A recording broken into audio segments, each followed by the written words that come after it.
Hey guys, I hope you're all doing well and welcome back to the Automation Campaign, where in today's episode we are going to continue on with our platforming of vehicles. And in today's episode I think it would be advantageous to make a more utilitarian sort of pickup, that kind of vehicle that will go off-road and be very utilitarian. And to do that we're going to replace the SUV we made a few episodes ago, the Vilulf, because in a general sense it has just been losing us money. Although it has a really cool drivetrain with pretty much everything on it you could possibly want or need or have, it's been losing us quite a lot of money. So we're going to try and repurpose that vehicle and generally just replace it with another SUV, but with also maybe a pickup. I have to see what sort of bodies are available to us, but yeah, without further ado, let's get into the episode. Okay, but actually I've had a small idea, and I've had a look at this vehicle and realised that it too has a pickup variant of it. So how about we just repurpose the original Vilulf, our original SUV, to be a platformed vehicle, and that way we don't have to pay as much in tooling and engineering, and we have two pretty much brand new vehicles out for sale. I think this is going to be the best way to go forward, so yeah, let's do it. So the first thing I am going to have to do is I'm going to have to replace the 6-cylinder with this 2-litre turbo. Mainly because the 2-litre turbo has 30 more horsepower and 70 more newton meters of torque. And I think that is going to be so beneficial to a vehicle like this, because I've seen that it weighs 1.6 tons. So any power it can possibly get will be useful. So yeah, we're going to have to do that. So here's the thing. I am not entirely sure how I want this vehicle to turn out. Mainly because I want this vehicle to be both good on-road and off-road. But I think I'm going to focus this vehicle more on the on-road segment, so that people who live in cities and stuff would be more inclined to buy it. But then it also has to be off-road capable, which is going to be very difficult to try and get that balance right. But yeah, I think we can definitely do something here. So I think what we're going to do is we're going to put an advanced automatic gearbox in for the Advantage variant. So technically this is the turbo variant now, but this will be our turbo variant. We will have, I guess, the manual locking diffs. It'll be something that will just be kept on the side to be remembered about. Let's do all-wheel drive for this vehicle. I think that's going to be better for sort of that on-road segment. And yeah, how's the top speed looking? So that's not too bad. We can definitely live with that. So yeah, let's have a look at tyres. So we're going to go with utility tyres, I think, or even better, hard long life tyres. But we'll see which one works better in the end. 205s. That's quite a wide tyre. I think that's fine though. Yeah, so we've got, the brakes are fine. We've got some really nice big brakes on the front. They're very comfortable, and they are, I mean, I need to increase the force a little bit, so let's do that. Now we can have a look at the aerodynamics, and I found this vehicle to have, most vehicles in my opinion, for like when you're taking them into BeamNG and stuff, need to have a lot more rear downforce, mainly because understeer is a lot more manageable than oversteer, so this is fine the way it is. Yeah, I think I'm pretty happy. How are we looking in the CD department? Let's put a premium CD in there. I'm sorry, but we need to do that. Yeah, so hydraulic, well actually let's do electric. We're switching over to electric now. We won't put electronic stability control. TC and ABS is fine the way it is. Let's put in some 90s safety. We definitely need some 90s safety, so standard 90s. And yeah, I mean, we're going to do semi-active sway bars. And yeah, I think this vehicle is turning out quite nicely. We're getting it down to the drivability that we want it to be. It's definitely gotten better in terms of drivability from the predecessor. So yeah, let me do a little bit of tweaking with this vehicle, and I'll be back with you guys shortly.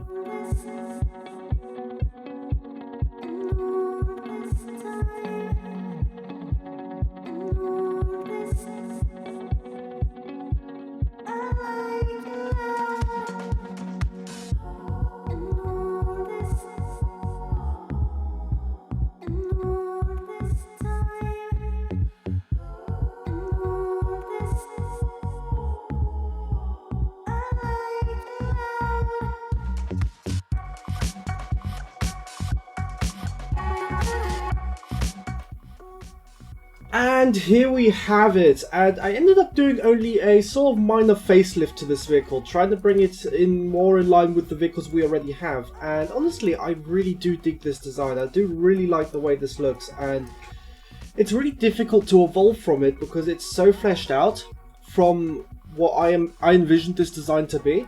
So soon we're going to have to try and really figure out how to evolve this design, or even just do a radical redesign for the company. But yeah, I think this vehicle turned out great. We've got the 2-litre turbo in it, which is really nice and powerful. And yeah, I think this turned out great. So let me go work on the other variants, and I'll be back with you shortly. And here we have the pickup variant, and honestly I do really like the way this turned out. But yeah, all we're going to do is we're going to make one singular model with the Advantage engine in it, so the 150 horsepower engine in it. And we're just going to test the waters to see if this vehicle will even sell. And if we do see that it does sell alright, then we'll make more variants of it. Because there's no point in making 3 different variants of it with the 3 different engines if it's not going to sell. But yeah, let's put these cars up for sale, and yeah, I'm looking forward to seeing the numbers. Okay, and I think we want this vehicle to release for the year 2000, so we're going to have about 48 months of engineering time, which is perfect actually, because that means we can learn a bit about the vehicle, put less pressure on our workers, make it a bit cheaper. And then we can also increase tooling and automation, which is going to be hugely beneficial in making more vehicles.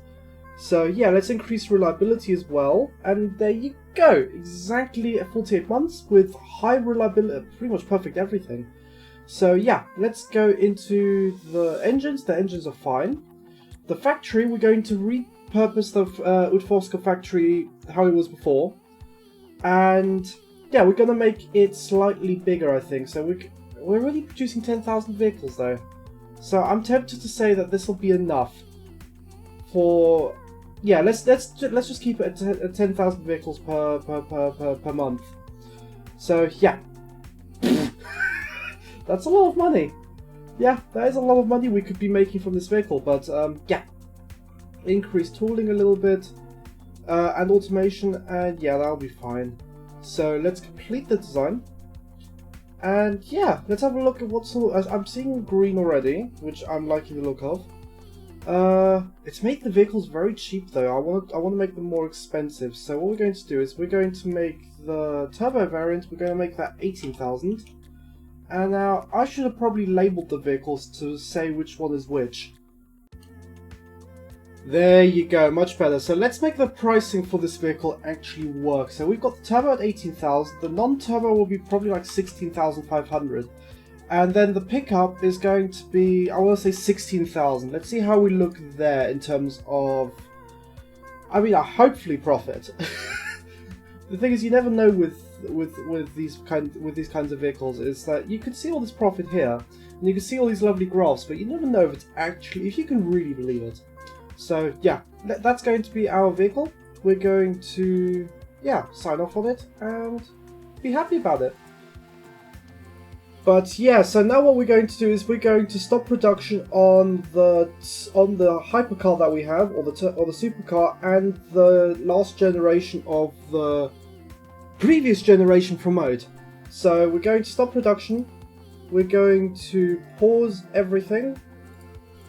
And yeah, this car's going to now come to the end of its life cycle. Same with the supercar, which is quite sad, but I think this is for the better, because that means we now have 2 more factories that can come in later, and yeah, we could definitely make something work with that. So we've now got technically 4 different vehicles. I think what we're going to do is going to leave for the next episode to be a platforming of the Crid, potentially a new vehicle even. And yeah, I think we are about to set ourselves up for a really nice future here, because that means we have 3 platforms selling at least 5 different vehicles.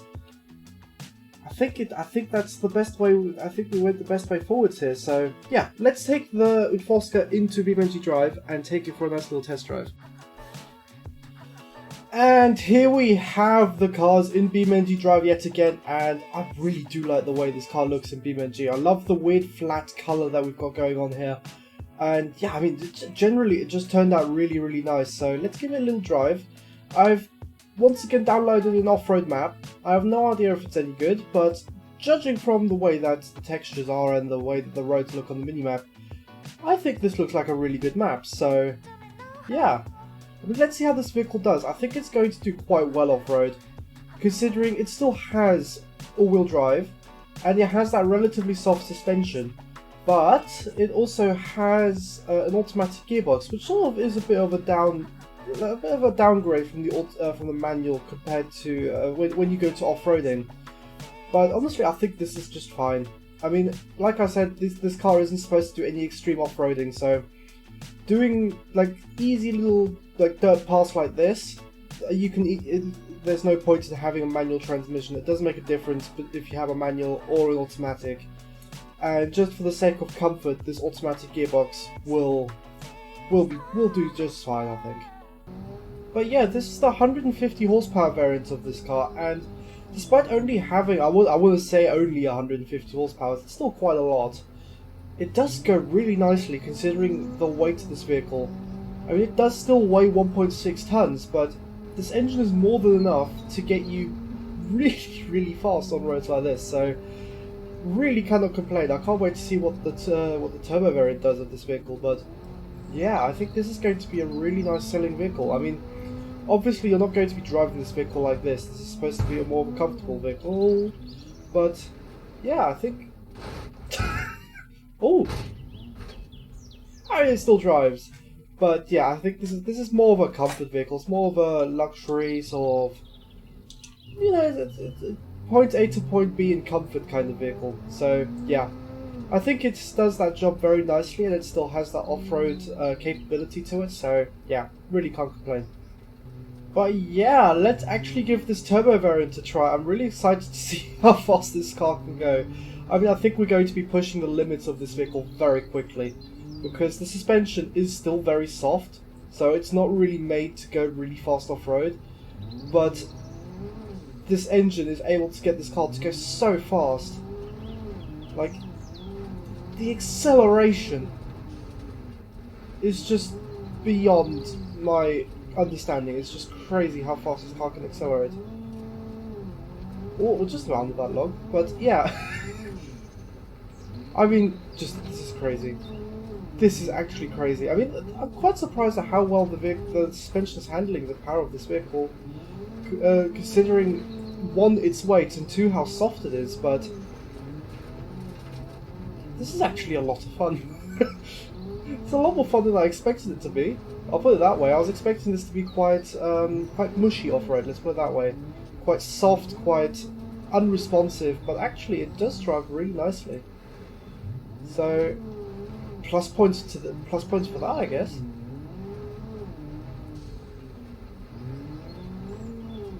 It does do this off-road thing quite nicely. Like, I'm very surprised at how good this car, how controllable this car is really. I mean, you guys know me and my driving skills. This is a lot better than I usually would be able to. Oh, that's a bit much, but it's very composed, I find. It's not very much of a... Okay, that was just my fault, but it's a very composed car from the way that it drives, actually. I'm very surprised. I was expecting this car to be more of a... not exciting, but more exuberant, more sort of more nervous. Let's put it that way. I was expecting this car to be a lot more fidgety, but really, this car is just as easily controllable as the other variants. So that's a cool thing. Let's see how fast this car can go. I have damaged the suspension, but even then, it still goes ridiculously fast. Yeah, too fast for me.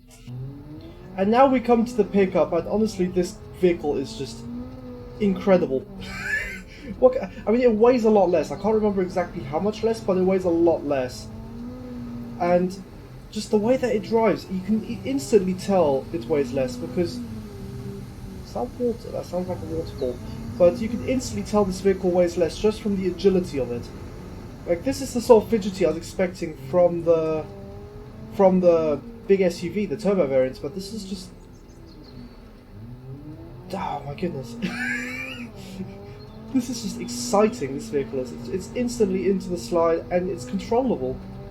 Like, I'm quite surprised at how well I'm able to drive these roads, considering one, I've never driven them, and two, it's sort of, I'm driving cars fast that aren't supposed to be driven fast on these roads. I mean, this car is genuinely just supposed to be a, what do you call it, sort of a utilitarian focused vehicle, so it's just supposed to focus on being, like, carrying stuff. But look at this thing go!